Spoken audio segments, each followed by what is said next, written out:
Jason Scorza, Vice Provost for Global Learning here at Fairleigh Dickinson University, and it is my great pleasure to welcome you to this evening's UN Pathways Forum. Our program tonight is very, very special. Usually I just have one very. This is very, very special. Our guest tonight is His Excellency Ambassador Riyad Mansour, who is the permanent observer to the United Nations for Palestine. He will be engaged in a conversation with our own Ambassador Ahmad Kamal, in which they assure me they will solve the problems of the Middle East in an hour leaving time for questions. That's the promise. Our program tonight will, as I said, consist of a conversation. We will have time for Q&A afterwards. I would ask you, in consideration to the recording equipment in the rear, if you must move around the room, please do so as quietly as possible. And also I would ask that you silence any cell phones or other devices. Yeah, see, I saw that coming. We have distributed evaluation sheets for this program. I would urge you to fill them out and hand them to one of our student assistants on your way out. And now, without further ado, I will turn things over to Ambassador Kamal.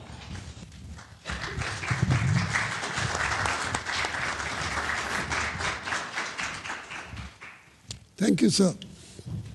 Ambassador Mansour, you occupy a very special position both at the United Nations. Thank you. And obviously in Fairleigh Dickinson University, because this is the fullest that we've ever seen this hall. And so either you are very good or you are very interesting. And we will decide which of the two adjectives applies to you a bit later in the evening. But let me start by asking you, you represent the most intractable issue which has been on the table of the United Nations now since 1948. You are the oldest peacekeeping operation, of which I'm envious because I come from the second oldest, which is Kashmir. So you score grade over mine.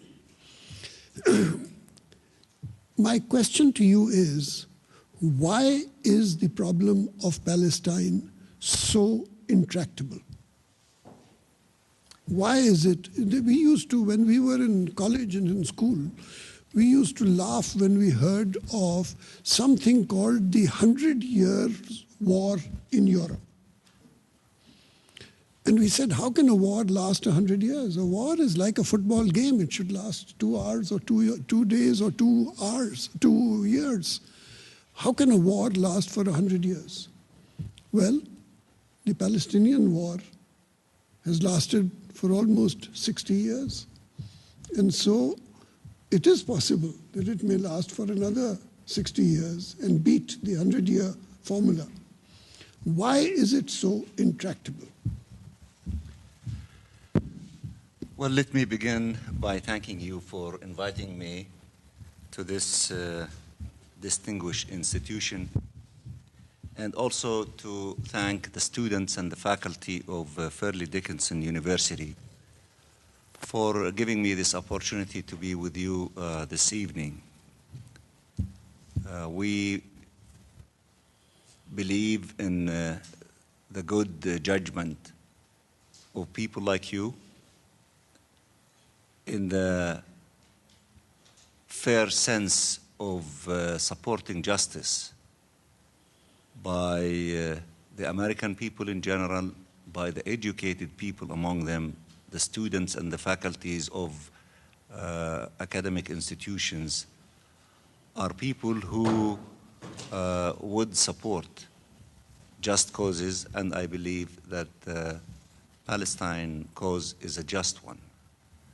So I believe that you are here not because I am good, although I think that my colleagues at the United Nations in that fine institutions tend to think that way, but because the Palestine cause is a just cause and you are here because you want to engage in a discussion related to justice to the Palestinian people.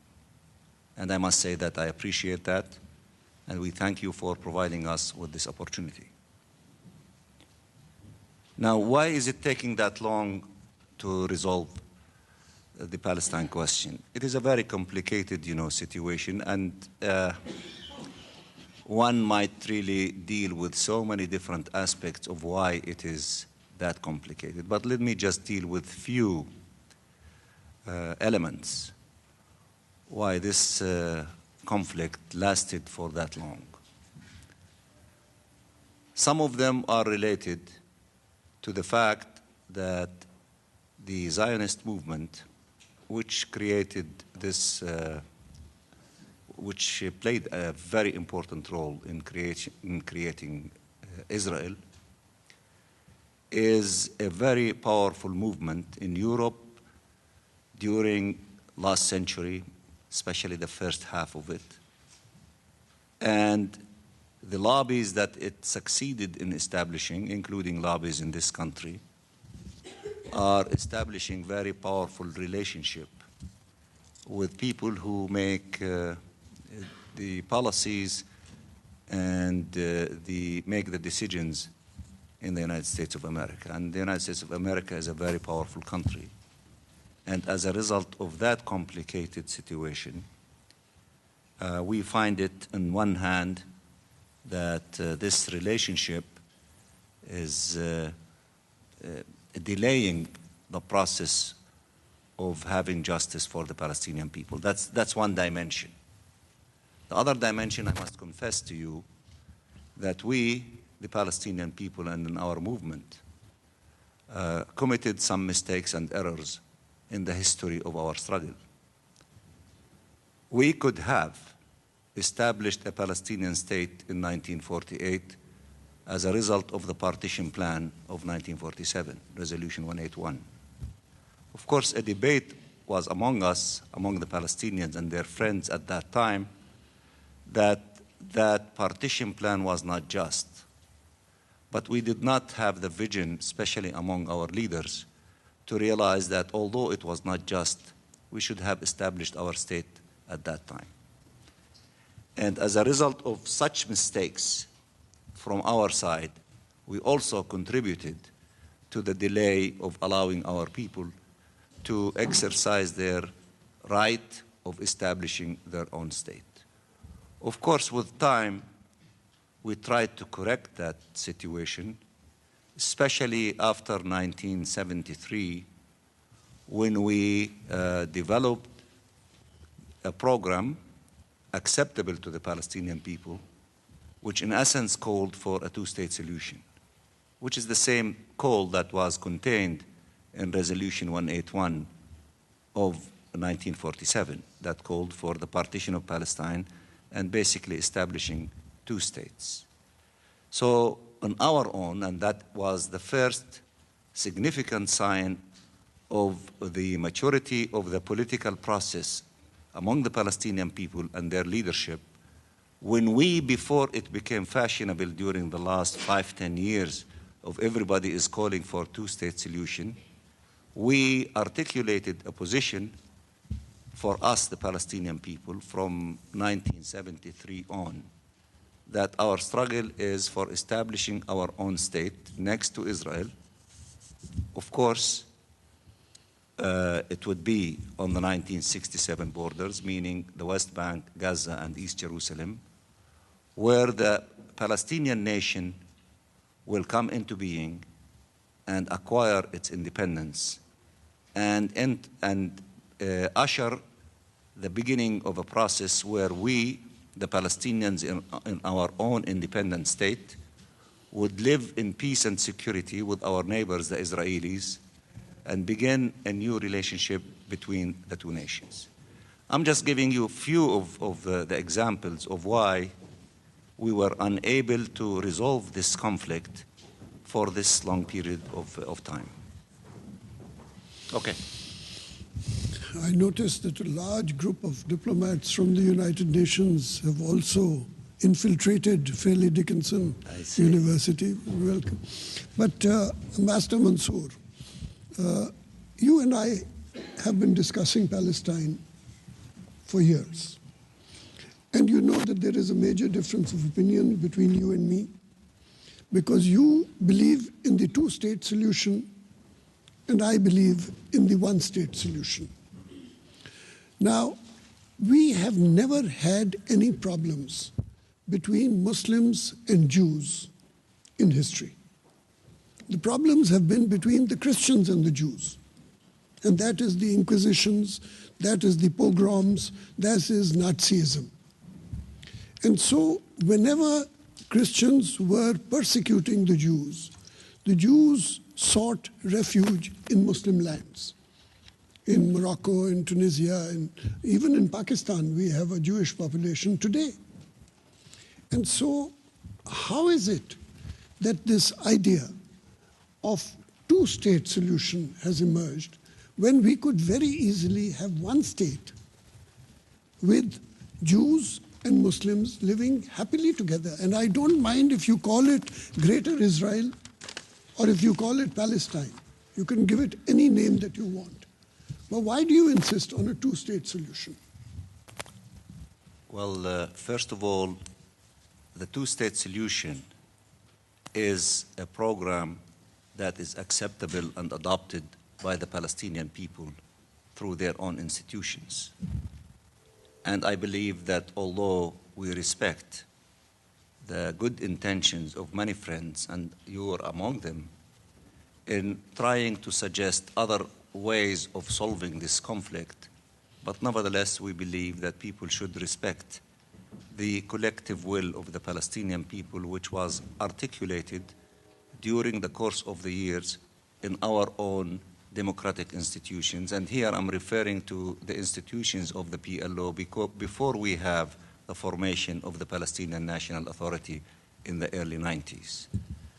I remember very clearly that from 1972 until almost 1974, during the course of 3 years, an intensive debate took place among the Palestinians in the occupied territory and in the diaspora, especially after the '67 war and the 1973 war, as to what would be the most effective plan or program to help the Palestinian people to get closer to their objectives. And after that intensive debate and discussion, we came to the conclusion that what would serve us immensely now is, in essence, to put an end to the Israeli occupation that took place in 1967 and to establish our own state, the independent state of Palestine, next to Israel, with East Jerusalem as its capital. Our conflict is not a conflict between Jews and Christians or Muslims.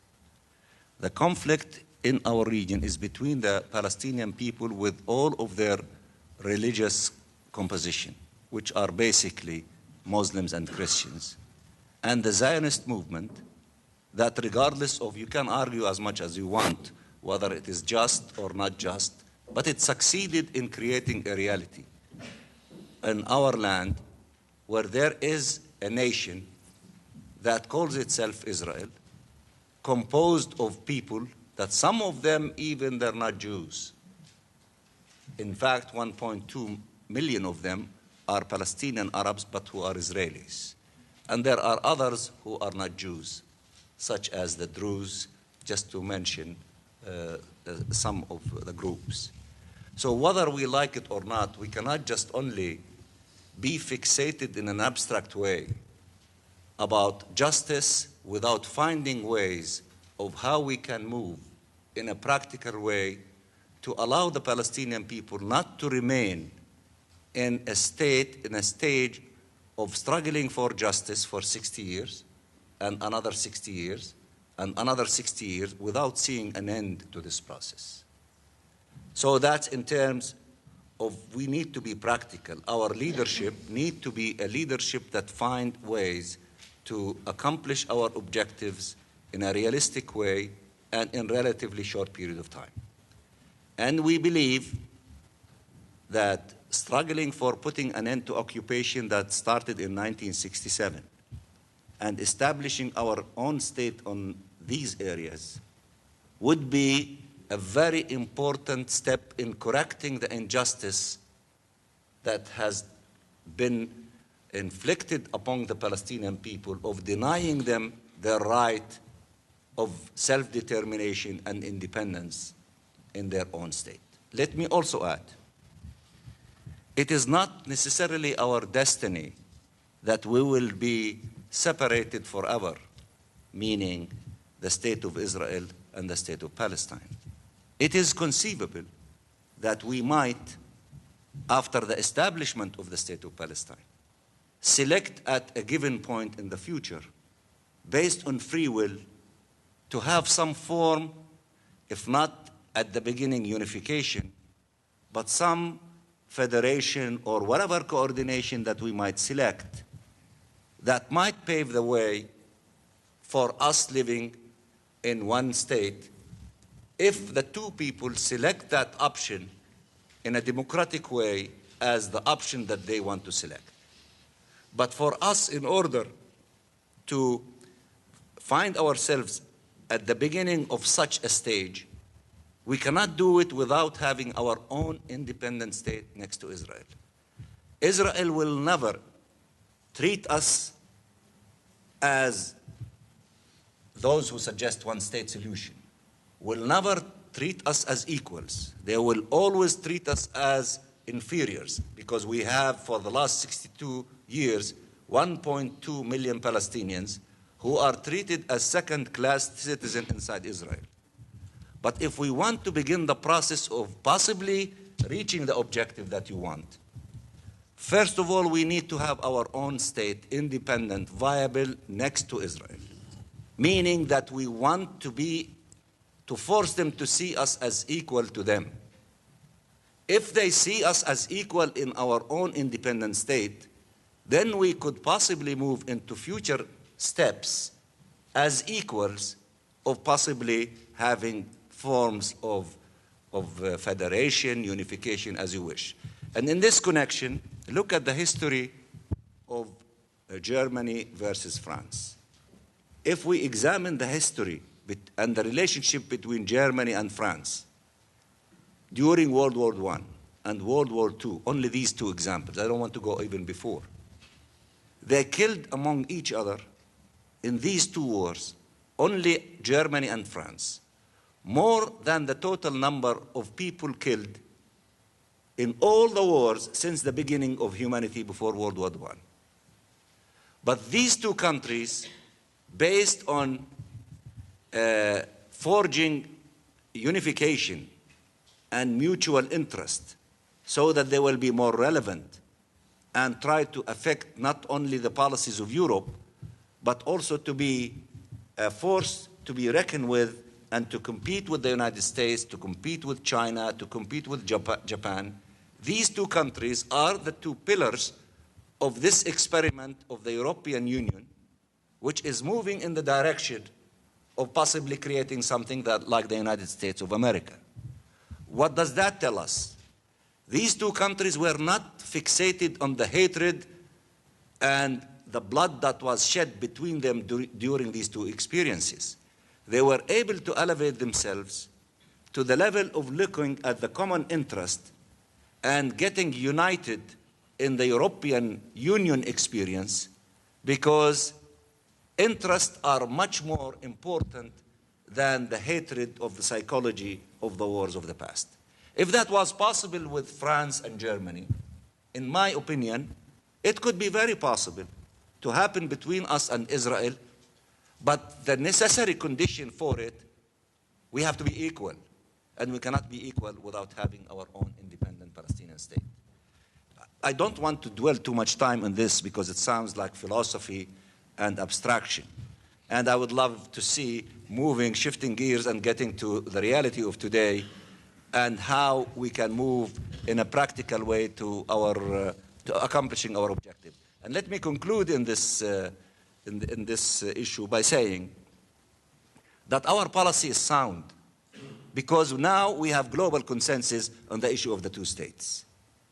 And when we say two-state solution, in essence, we are saying one thing. Because one state came into being in 1948. When we today, the entire humanity is saying two-state solution today, what humanity is saying, the occupation that started in 1967 by Israel over our land has to end, and independence for the state of Palestine need to take place so that the door will be open for a new member in the United Nations, a full member by the name of the state of Palestine.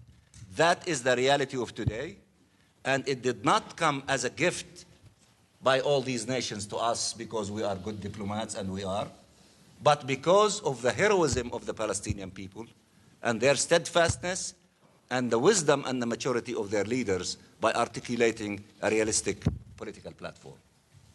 And I would like really to shift to other subjects if we could. No, we're not going to let you off the hook like that. You have to go through the agony of sitting next to Ambassador Kamal. Okay. Let us assume... It's the pleasure, it's not the agony. Let us assume, or let's take the assumption that you are valid in the two-state solution. Mm-hmm. Now, a state is defined as, with 4 definitions. You have to have a border, you have to have a population, you have to have a government, and you have to have sovereignty. I want to pick up the first question of the border.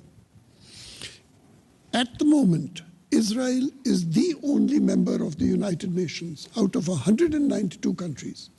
It is the only member state which does not have borders. I asked the Israeli ambassador, what are your borders?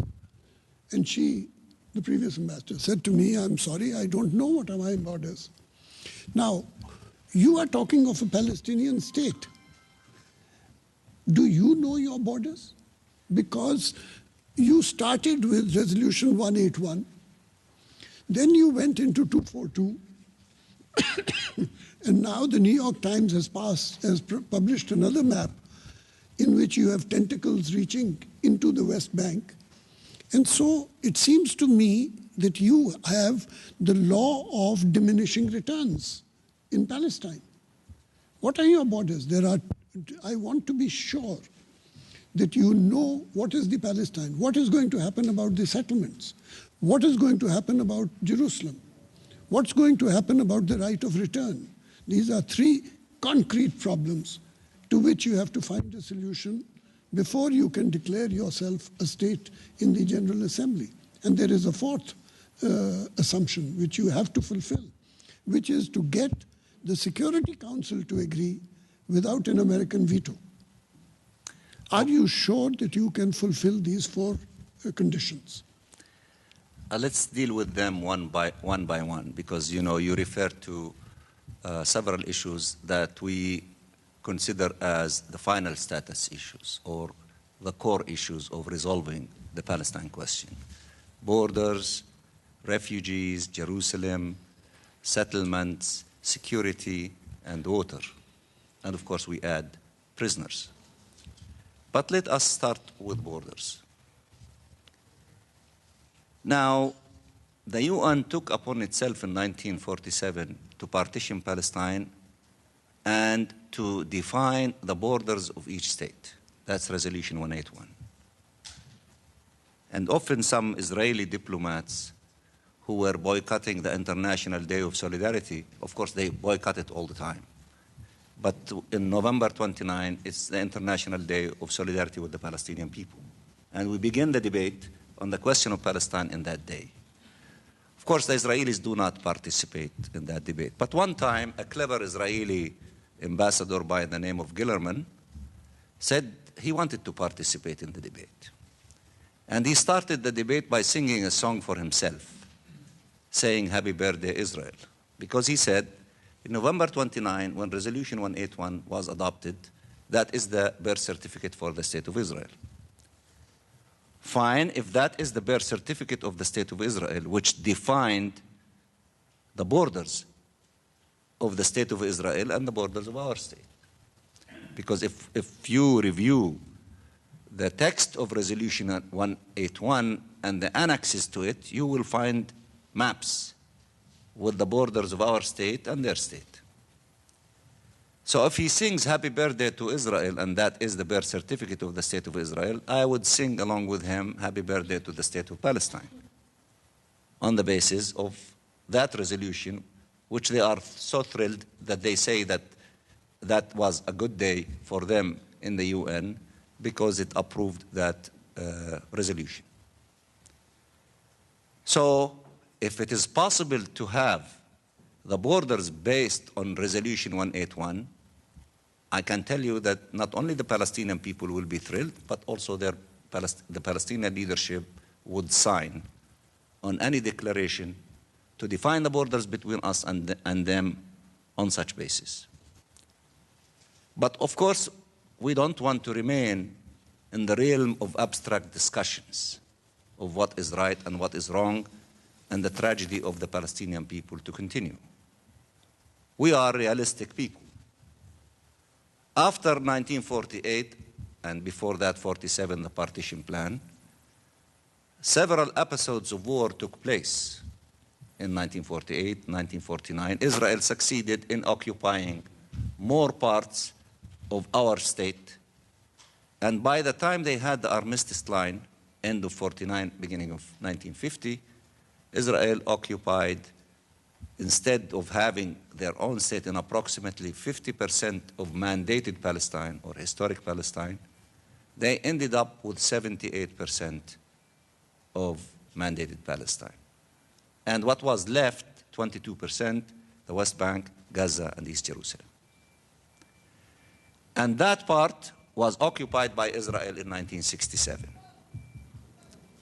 Of course, we're saying in a realistic way, we want Israel to withdraw from that part because we have Security Council resolutions, including 242, that calls on Israel to withdraw from the lands that they occupied in 1967. We need to start from somewhere.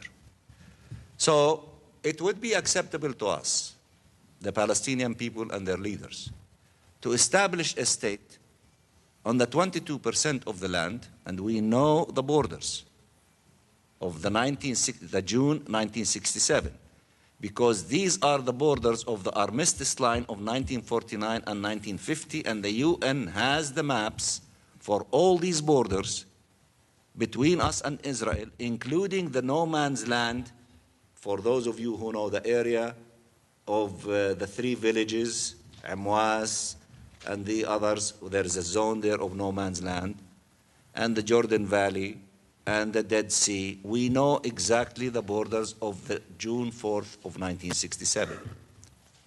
We are willing, and almost the entire international community is supporting us on having our own state in the areas that Israel occupied in 1967, meaning all of the West Bank, including East Jerusalem, and the Gaza Strip.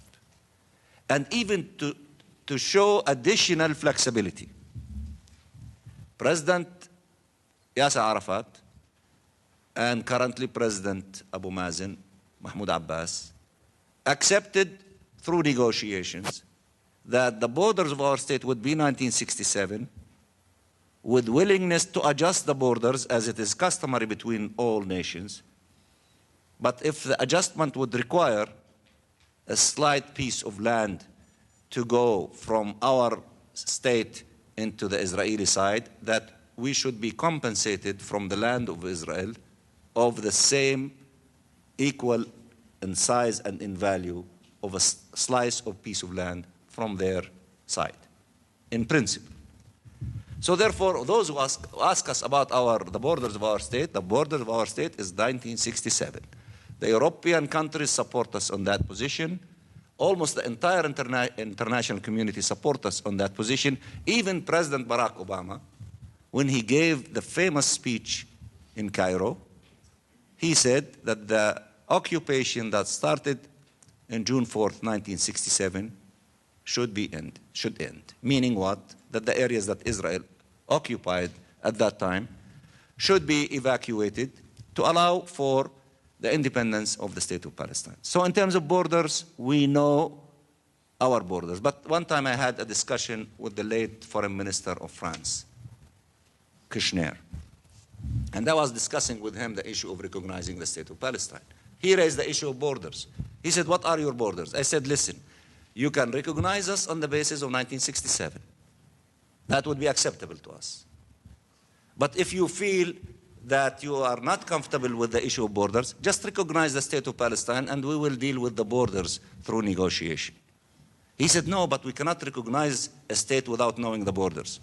I said to him, didn't you recognize the state of Israel a long time ago? He said, yes. I said, did you recognize them based on knowing what their borders are? He said, no. Then why do you ask us for something that you did not ask from Israel? Treat us in the same way.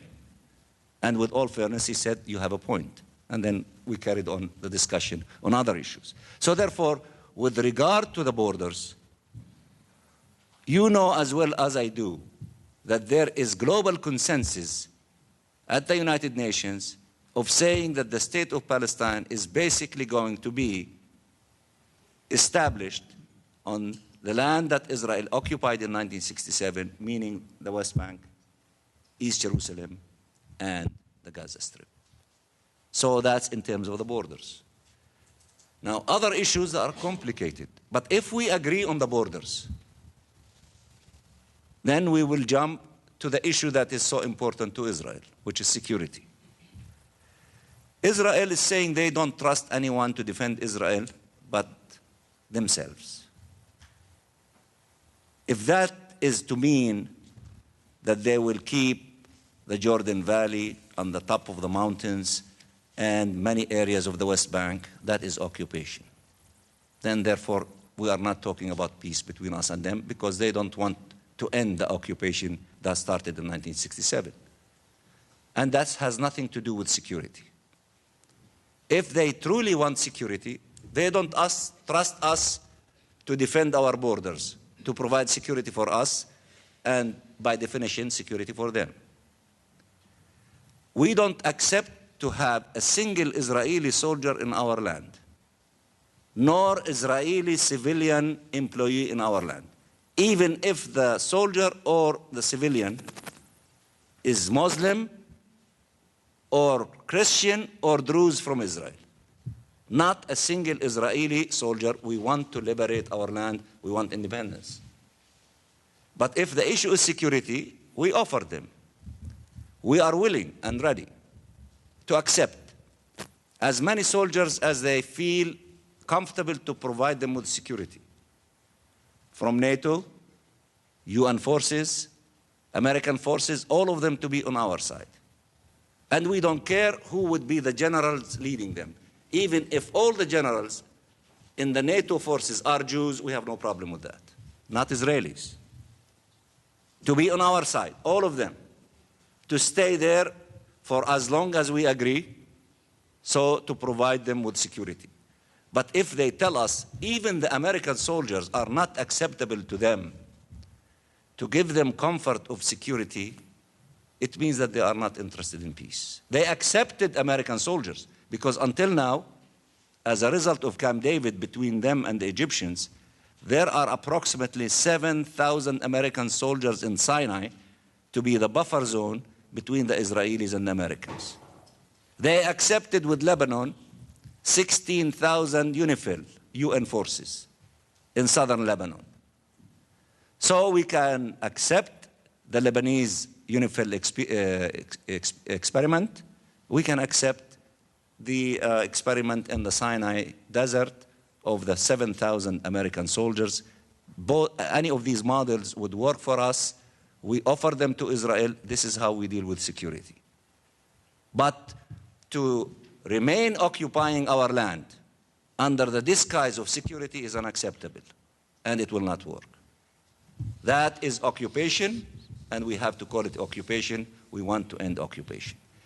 If we succeed in reaching an understanding and agreement on borders and security, we resolve the issue of water, we will resolve the issue of settlements. Of course, we will need to deal with the practical aspect of how to evacuate the settlements, the illegal ones that are on our side of on the land of our own state.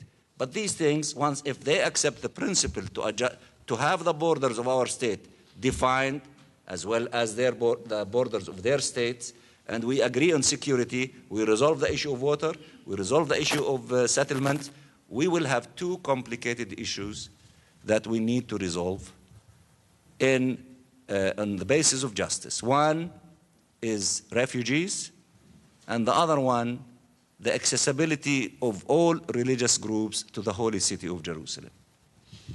And I think that if we succeed in dealing with the borders and security, and therefore the other issues adjusted to them, and opening the doors for peace and allowing our nation to have independence, we would be able to find solution agreed upon by the two sides on the basis of international law and justice to the issues of refugees and the holy city of Jerusalem.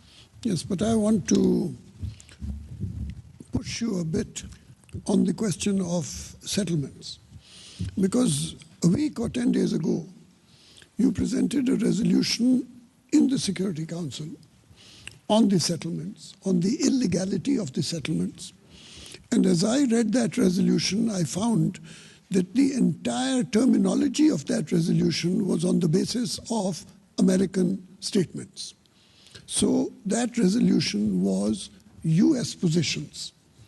And yet, when it came to the vote, the United States voted against it, exercised a veto. Now, if that is the degree of American reticence about settlements, what makes you so confident that the United States will change position? Because without a US approval, Palestine cannot become an independent state. The last part is not true. Of course, no. No. The General Assembly cannot approve a membership without the recommendation of the Security Council. And the Security Council recommendation requires all 5 permanent members to be on board. I'm familiar with these elements that you are referring to. I'm glad that both of us know the Charter of the UN. But that, you see, in politics and diplomacy, we don't stop there. We are very tenacious and creative diplomats, and we have a just cause under our belt. I'll give you an example. I know I cannot acquire membership in the United Nations without a recommendation from the Security Council to the General Assembly to accept our membership. I'm aware of that. We will continue to engage the Americans and other members of the Security Council on the merits of not closing the door before us to acquire membership. And we hope that at the end of the day, they will accept the reasoning of common sense. And when I say the reasoning of common sense, this time versus 1947, in 47, when the resolution of 181 was adopted, there was no global consensus on the two-state solution. It barely was adopted, Resolution 181. Today, there is global consensus on the two-state solution, meaning that there is an agreement on the end game, but including by the Americans. So part of our logic, if that is the end game, why do you want to keep delaying the process of our membership in the UN? So that there is a lot of mileage and creativity of arguing and trying to convince the Americans. That's one dimension. The other dimension, we are willing to negotiate in good faith with the Israelis to end the occupation and to have independence, and hopefully to do it from now until September, provided Israel to act on the basis of international law and to respect its obligation under the roadmap, including the obligation to stop the illegal settlement activities. We're saying settlements are illegal. The only thing we're saying, stop it while we negotiate until we reach an agreement. Through the negotiation, what do we negotiate about settlements? We negotiate how to deal with this monster that was created illegally in the ground by having 520,000 settlers, 180 settlements, and 100 outposts, to discuss the practical ways of how to deal with this reality that was created illegally. But we will not negotiate or defer to final status issues whether settlements are legal or illegal, because they are illegal. So therefore, we are asking for all illegal actions and activities to stop. That's one issue. And it should not be confused with our willingness to negotiate a final status issue by the name of settlements. What we will negotiate there, not whether settlements are legal or illegal, because they are illegal. What we will negotiate, if there are 100 settlements in the midst of the West Bank and they have tens of thousands of settlers, and we agree on the borders and we need to remove them, then we need to negotiate the package of how to implement that and the timetables and all of the details of removing what was created illegally. These are two different things. So therefore, with the Americans, as I said, we succeeded through this exercise of having global consensus on the issue of settlements. Although we had 14 that voted in favor and 1 voted against. But the one that voted against, which is the United States of America, it did not vote against the substance of the draft resolution. Because as you said correctly, we drafted this resolution very carefully using language from previous Security Council resolutions and declarations of the quartet, meaning language that is acceptable to the United States of America. So the Americans couldn't argue with us on the text and the language of the text. What they were telling us, they don't want the Security Council to be involved in that issue. And they want that issue to be dealt with in the negotiation. And even in that position, because we succeeded in assembling large number of co-sponsors. We had more than 130 countries that co-sponsored the draft resolution before we moved to a vote, meaning that was enjoying global consensus before we moved to vote or to act on the draft resolution. We succeeded through that exercise in shifting the position of the Americans, which was saying, we don't disagree with you on the content of the draft, but we don't want the Security Council to be involved in this issue, to a position when they put on the 11th hour a package of 3 elements, regardless of the details of the package, but the most important part of it was changing their position to saying, yes, the Security Council can be involved in this issue. Because one of the suggestions of this package was to take the Security Council in total, to visit the region, to study the situation, to see the settlements with their own eyes, and to come back with recommendations. So, to be involved. But be that as it may, we will continue engaging, even in settlements and other issues. But we have other weapons. If you are going after all these things, if the United States insists that we're not going to allow you to have membership in the UN system, whether we agree, whether we succeed through negotiation or we don't succeed because of Israel, not because of us. We are not going to leave our fate in the hands of the Israelis or in the hands of the US Congress, for that matter. The US Congress, they know exactly what we're doing.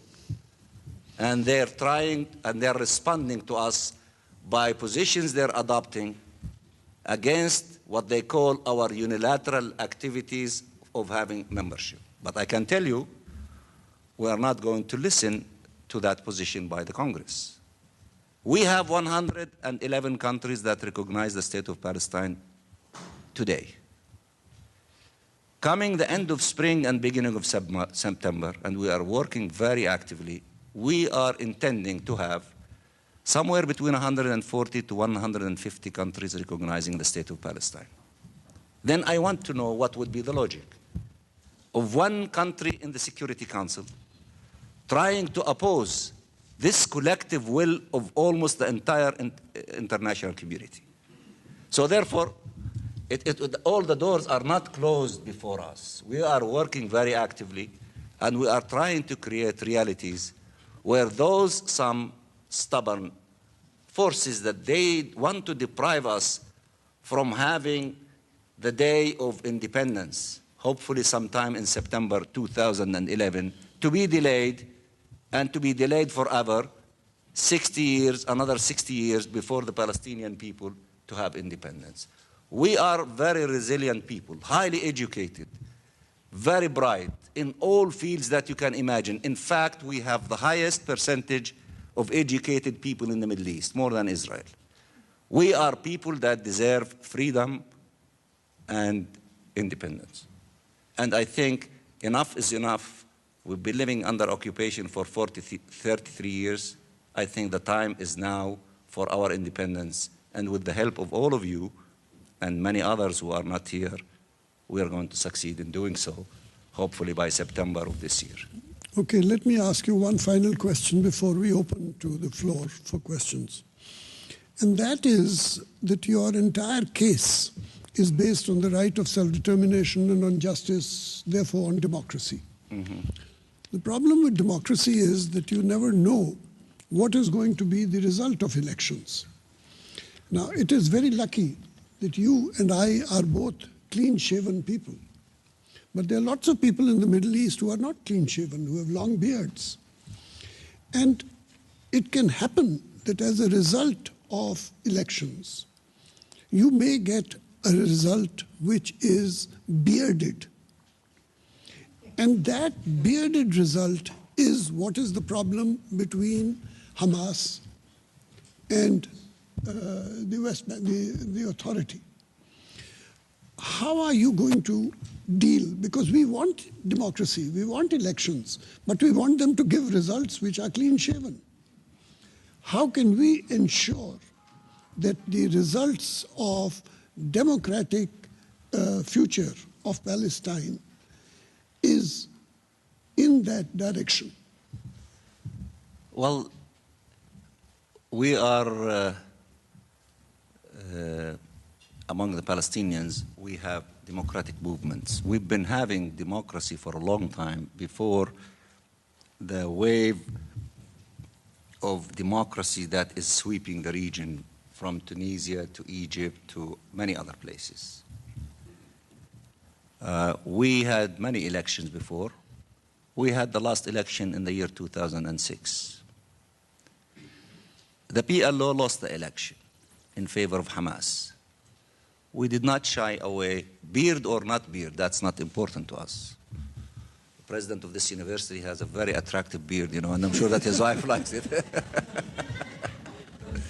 So, and I'm sure that you'd love to see him, you know, maybe in the Congress or in some position, you know, or Secretary of Education or things like that, so that would be, I'm sure that you would be thrilled to see such a future for the president of your university. But after we had the election, President Abbas did not hesitate to allow Hamas to govern. And he told them to form the government. They did. And let me frankly share with you that those who want democracy in our region, some of them, they want democracy, but provided that the results are to their liking. And those who were pushing us to have elections so eagerly, once we had the results the way we all know, and once President Abbas allowed Hamas to establish the government, those parties, they said, they started punishing the Palestinian people financially, diplomatically, and in so many different ways, simply because they don't like the party that won the election.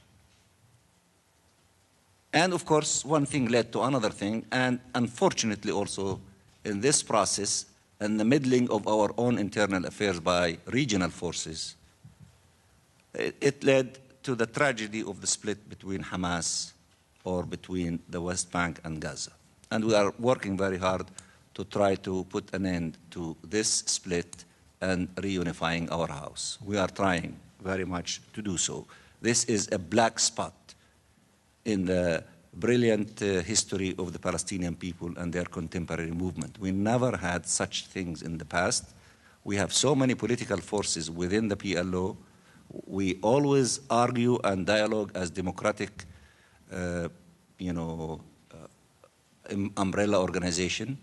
We disagreed, we agreed, but we never had the situation that we have now as the split between Gaza and the West Bank. So that's why I said it is a dark spot in our history, and we are trying very hard to correct it and to unify our institution. But let me just tell you about also democracy and what is really happening in our region. The upheaval in Tunisia, in Egypt, and it is sweeping the region. Although it is in the initial stages of what is really happening, and it has tremendous amount of potential in it,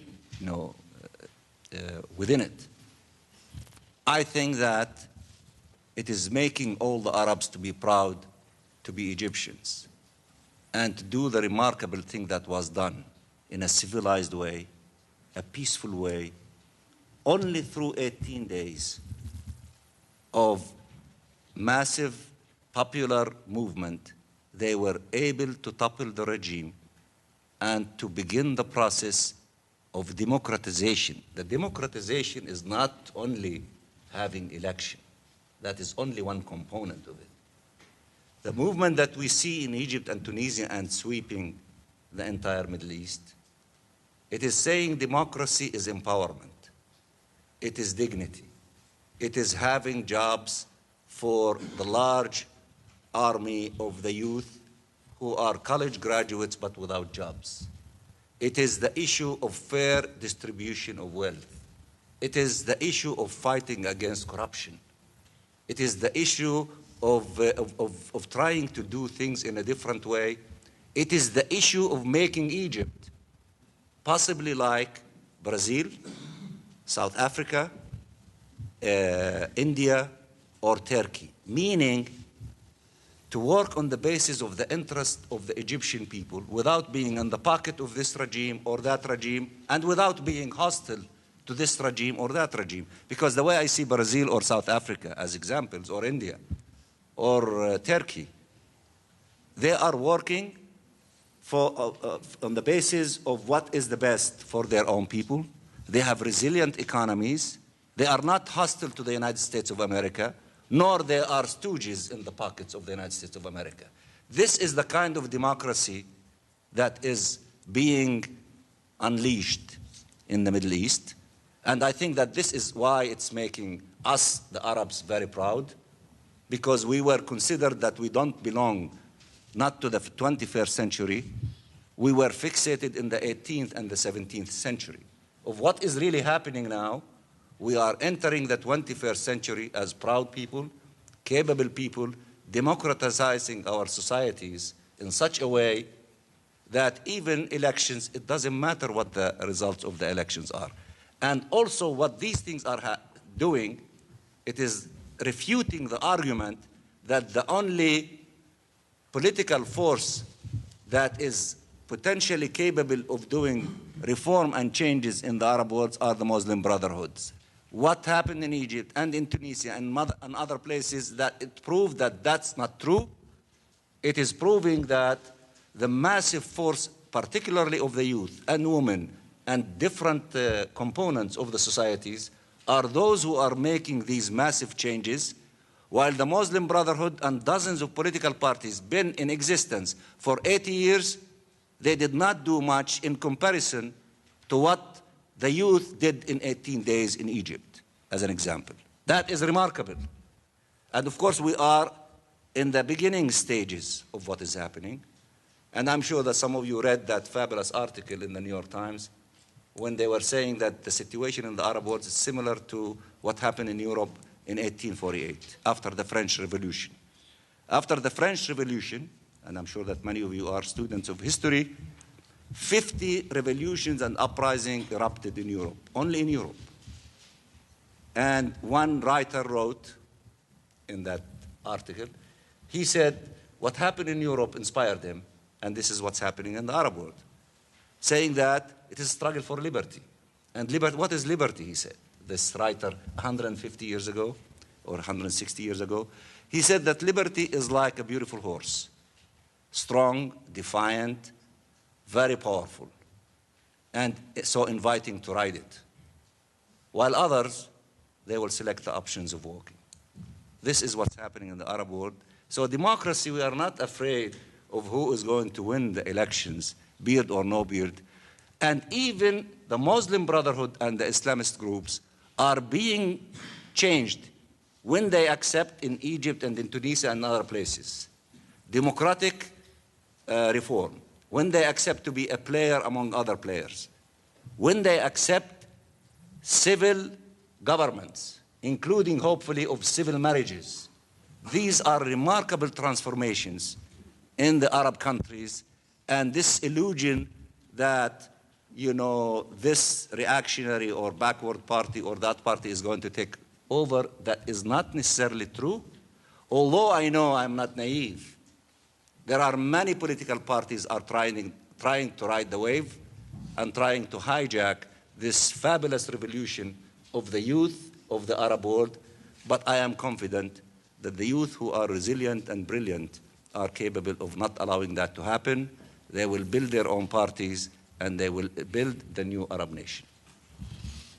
I hand you back to the provost for the questions and answers. The floor is yours, sir. We do have time for some questions from the audience. If the student assistants could grab hold of the wireless microphones. I'll ask you to raise your hand to be recognized. Someone will bring a microphone to you, and I'll ask you to speak directly into the microphone. We have time for questions. We don't have time for speeches. So I would ask that you be succinct. One question per person. And a question is not a long speech ended with, don't you agree? So who would like to start off our conversation? I agree. Good evening. Thank you for coming and sharing your ideas with us. I would like to ask you about the practicality of a two-state solution. A couple of years ago, I visited the West Bank and I personally saw how spread those settlements are. And geographically and politically, I believe it will be impossible to remove all of them and create a kind of or reverse the situation as it was in 1967, because from the Israeli point of view, that will lead to a civil war inside Israel, and keeping them, that certainly will be unacceptable for Palestinians. So what do you think about the practicality of a two-state solution? Well, I agree with you that the situation of the illegal settlement activities is so complicated and would make not only the agreement on a solution very difficult, but also the implementation of the agreement is extremely difficult as well. Now, the settlement project reached these days a huge level. And that is why the Palestinian leadership is digging its heels in the ground and saying, we will not budge on this issue of settlements. We need settlement activities to stop now because we are on the verge of reaching the edge of the cliff of the destruction of the two-state solution. And because we want to try to save the two-state solution, we are saying that Israel has to stop the settlement activities now so that we can remove this obstacle from the path of negotiation to increase the chances of the success of negotiation. So that's in terms of the negotiation itself. Then we realize when we get down to the business of what to do with these settlements, once we define the borders. we realize that it is very, very possible that any Israeli government might not be able to implement whatever we agree upon to remove the large number of settlers from our lands and to remove the settlements. But before we try to put all these complicated issues before us and to throw the white towel, we are saying we should try. We should try to, first of all, reach a peace treaty. And the requirement for it, Israel has to behave in accordance with international law and to stop settlement activities. And then we need the help of all those who mean well and are interested in helping us and help the Israelis to implement what we agree upon, particularly in many areas, because this one is complicated, and also the issue of the refugees. And when the Israelis accept to allow relatively respectable number of refugees to return, let's say to the Galilee, as an example. Also, we know that that is going to be difficult for them to implement. So reaching a peace treaty is one thing, and we need to reach a peace treaty. And then the implementation will take us into so many complicated and difficult issues and challenges that we have to try to figure out ways of resolving. But that is chapter 2 of the exercise. We need to finish chapter 1. And, you know, I'm being very frank with you, because anyone who thinks that these issues will be resolved easily is mistaken. These are very complicated issues. But let me also add to the Israelis, if those who think that annexing the West Bank and Gaza and continuing with the enterprise of settlements, and therefore forcing by settlement power and by the army power and by the occupation power to force the one-state solution, then Israel has to face other options. Are they really willing to allow all of us to live together in one state where we, the Palestinian Arabs, will be the majority very soon? If they don't allow that to happen, would the Jewish sense of justice and their consciousness accept either to eliminate us, physically eliminate us, or throw us outside the borders, would be acceptable to them? Would they accept an apartheid system to be imposed on us when it proved that it is a corrupt, immoral system in South Africa? Would their conscience accept to put us in Bantustans and to separate us in these Bantustans while they live in their own state and they treat us as subhumans? If people think that the one-state solution is the easy solution, especially in the Israeli side, they have to wake up and smell the coffee. The lesser of all these evils from the point of view of the Israelis is to separate and to allow us to have our own independent state. Because all other options are catastrophic options for Israel itself before it is a catastrophic option for us. So it is not that simple. If we want to have an abstract academic discussions, we could discuss all issues in theory. But here we are talking about the lives of millions of people. And we are talking about also the lives of frustrated Palestinians that they don't want to live under occupation anymore. They want independence. They want to live in their own state. So all these dynamics and issues could erupt, especially after we saw what happened in Tunis, in Egypt, in many other Arab countries, Libya. They could erupt. And let me say in this connection, before all these eruptions took place, even in Tunisia and in Egypt, we, the Palestinian people, had a remarkable peaceful disobedience in 1987 during the first Intifada, in which the simple Palestinian civilians and the children, having at best in their hands stones, facing the massive Israeli war machine for more than 1 year, almost 2 years, and almost brought it down to its knees and forced them to withdraw and to have independence by the Palestinians. But things went in a different direction. We went to Madrid and to Oslo, and the rest is what we see for the last 16, 17 years. But what I'm saying is that we, the Palestinian people, we have in our collective experience massive examples of even democracies without elections, because during the first Intifada, if some of you were able to go to the West Bank and Gaza, you were able to see a remarkable thing that the Palestinians were unleashing.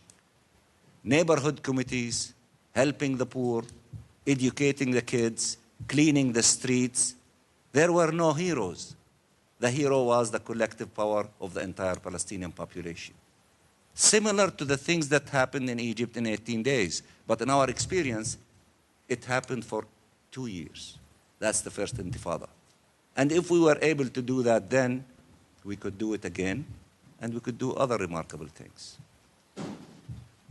Ken, and my question is, how many refugees are in the region, like the total? And yeah. That would be a Wikipedia question. Okay. And the second question, first row there. It's indeed a pleasure to be able to ask you a question. I was listening to the way you described the difficulty on the border issue, and knowing very well how intractable border issues are, even in a situation where you already have two states that are arguing over maybe a little portion of a border, it is extremely difficult to solve border issues. Now, given the impasse that we have in terms of getting the border issue addressed, I just wanted you to discuss some of the options which you are seeing in the negotiations in terms of how we can perhaps skirt around the border issue, knowing very well that it is going to take a long time to address. Even when it is addressed, implementing it is not easy, as you just said. If it is possible for you to discuss some of the options that you see in the negotiations on how we can deal with this issue, especially knowing that history offers us very limited approaches, which were, for instance, the trusteeship system, whereby the United Nations would establish some kind of transitionary presence which enables these kinds of issues to be resolved. So I just wanted, Ambassador, to see if you could discuss some of the possibilities that you see on how this would be resolved. Thank you. Can I ask a supplementary to that question? Okay. Is it possible to have, because I noticed that you are working against a September deadline, is it possible at all intellectually to have a recognition of a Palestinian state without agreeing on the border between Israel and Palestine? I think that the Palestine refugee issue, according to UNRWA, which is the UN agency that looks after the life of the Palestine refugees, according to their statistics, the number of Palestine refugees today and their offsprings is approximately in the vicinity of 5 million. And they are scattered in 5 areas of operations of UNRWA: Lebanon, Syria, Jordan. These what we call them the host countries operation areas. And 2 areas, one in the occupied West Bank and the other one in the occupied Gaza Strip. And of course, UNRWA has a staff of more than 30,000 employees. Most of them are in the academic field, meaning teachers. And they teach, I'll just give you an example. Only in the Gaza Strip alone, UNRWA has more than 250,000 Palestinian students in UNRWA schools. And most of those 30,000 employees are Palestinians living in the camps, in the cases of Lebanon, Syria, and Jordan, or in the occupied territory in the case of the West Bank and Gaza. And we are very grateful for what UNRWA has been doing since the inception of the creation of the Palestine problem, meaning since 1948-49.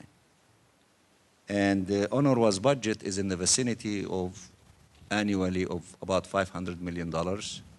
Most of the money is free contribution from donors countries. And the amount from the UN budget is very small, and that amount which is in the vicinity of about $20 million, is basically for international employees who are part of the staff of UNRWA. And if you want to get more information, you go to the website of the UN and go to UNRWA and read their reports. They have a very elaborate details about anything that you want to know about the Palestinian refugees and the camps and the population of the camps and the services rendered by UNRWA to the Palestinian refugees.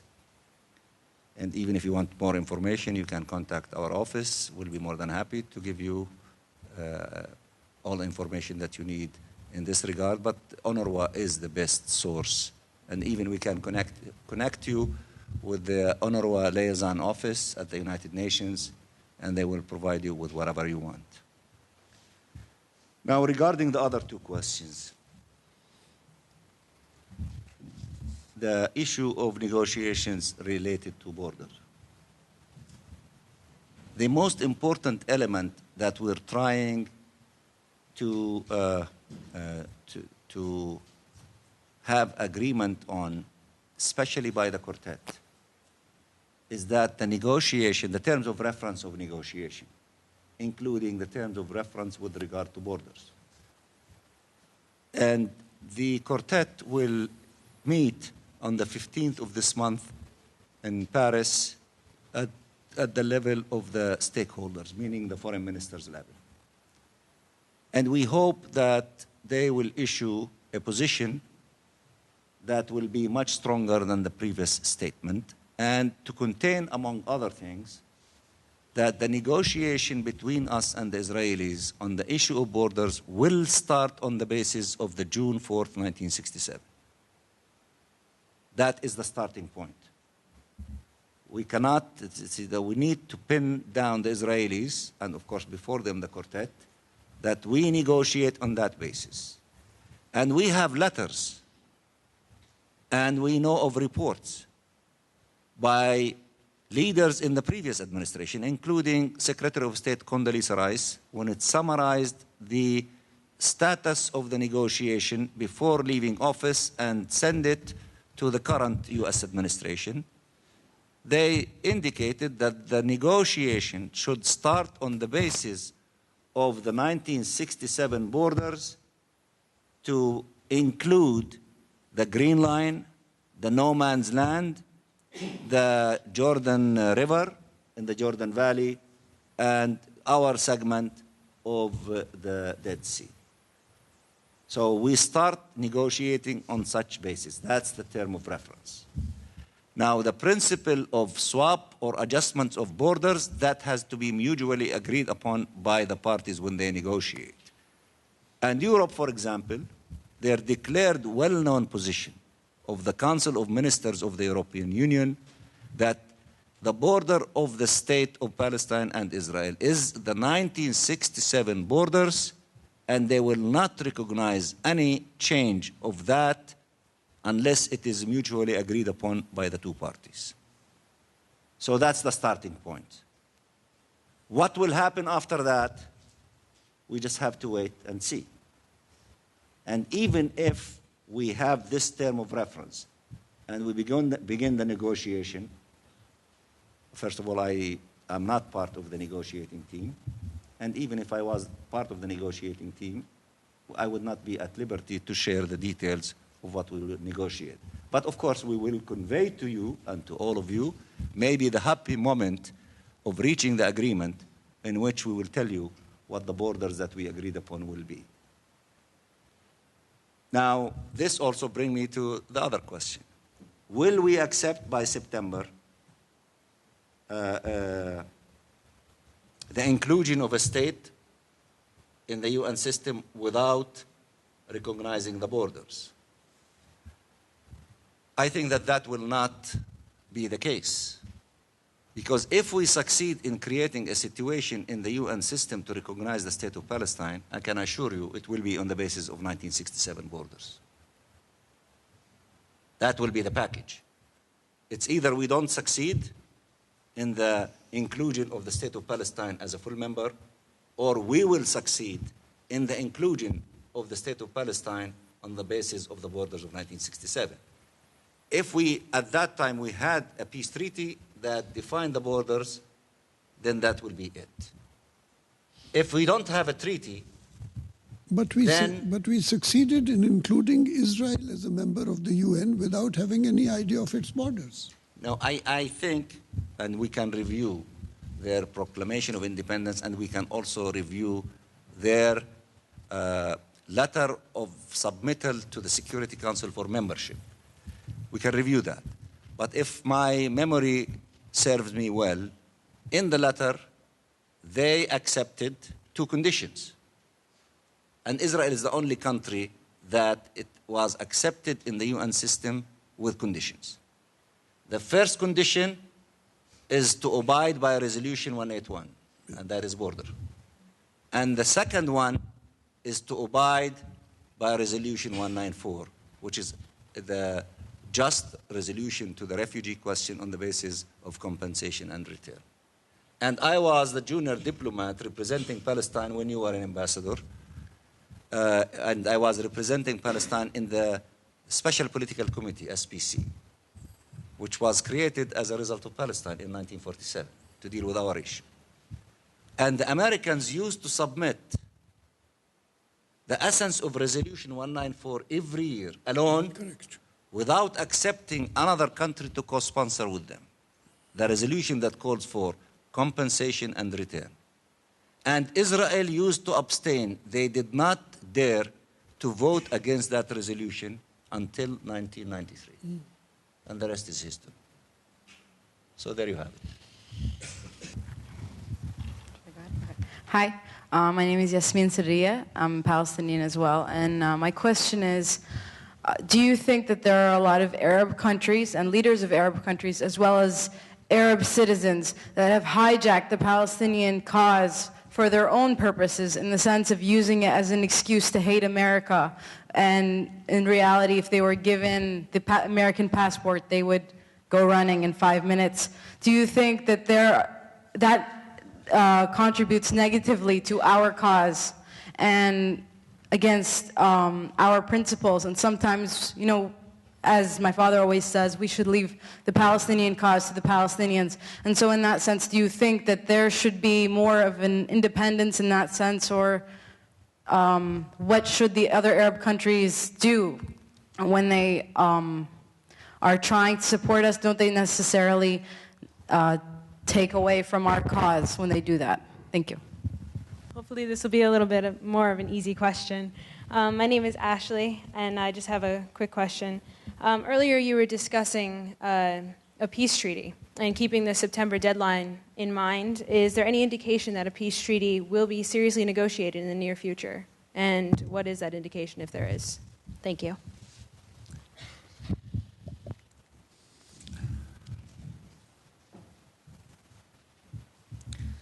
Well, I understand the sentiment of the young lady there in the back, which I take that you are Palestinian American, and there are many of you there. We have in this country, I think, about 300,000 Palestinian Americans. One time, you know, I wrote a small book about Palestinian Americans during my college years some time ago. It's a sociological study. And most of those Palestinian Americans, now I think about maybe 90% of them, are like you, born in this country. Very bright, very educated, and I'm sure that they are very helpful to the cause of Palestine.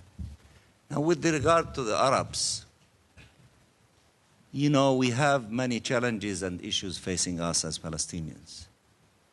And although we always concentrate on the fact that we want our decision to be Palestinian decision and independent, and stemming from the interest of our people, the Palestinian people, but also we realize the complexity of the environment where we live.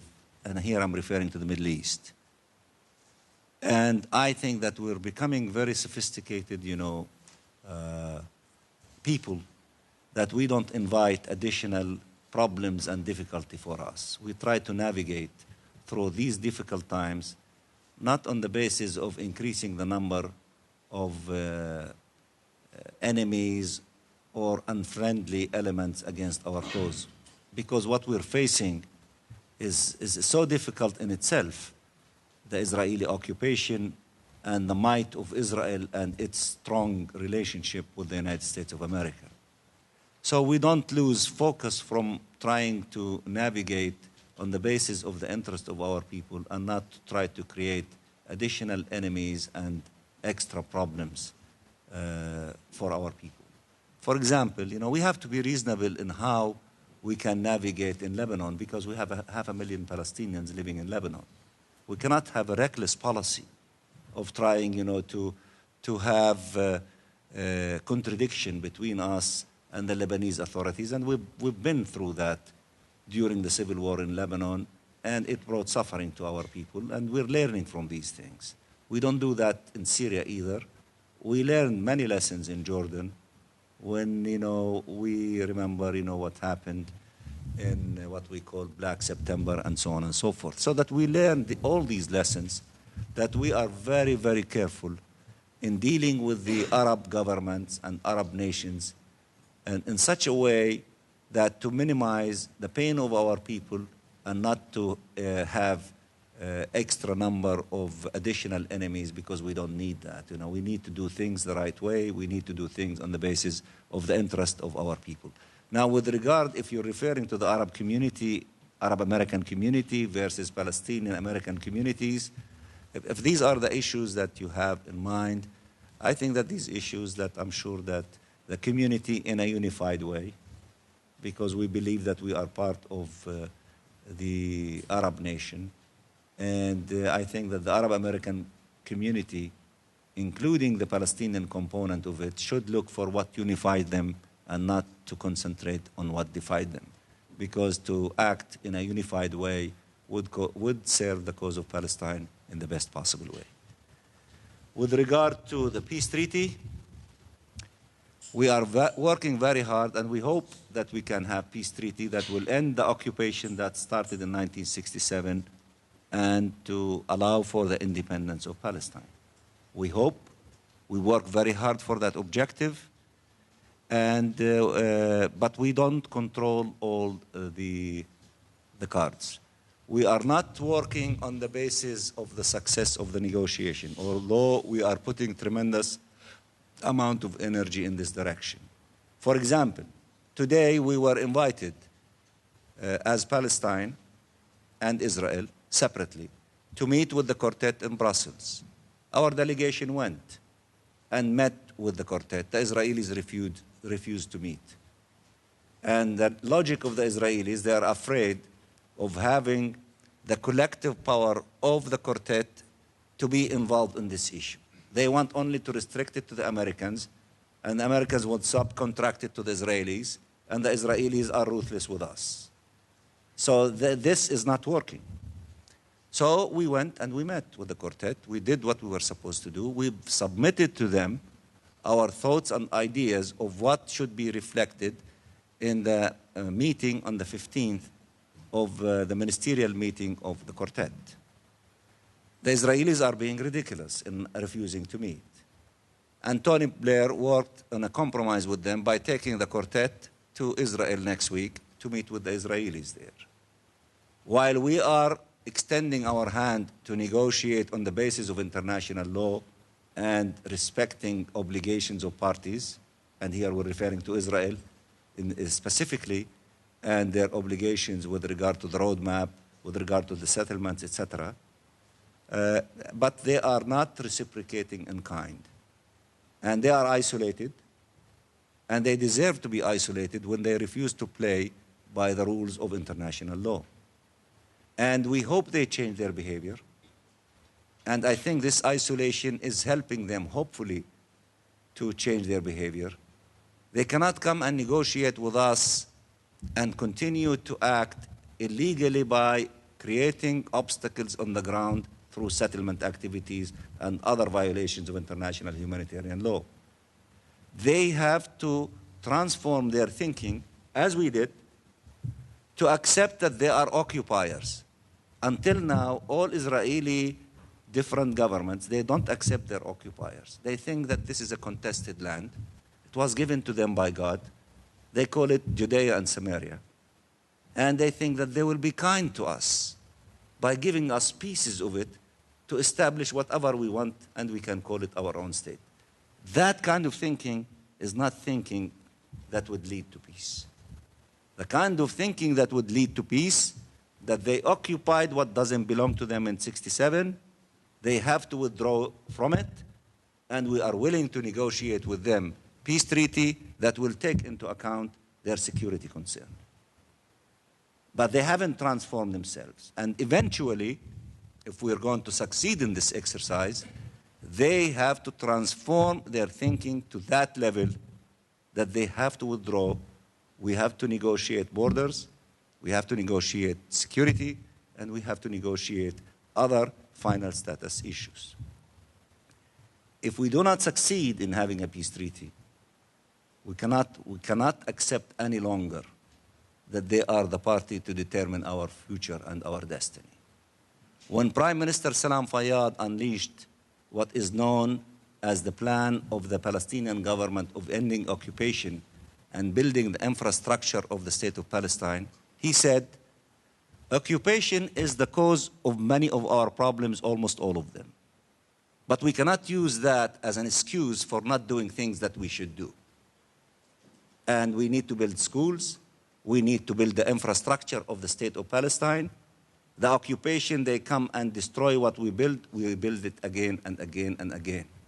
We'll negotiate if they want to negotiate in good faith.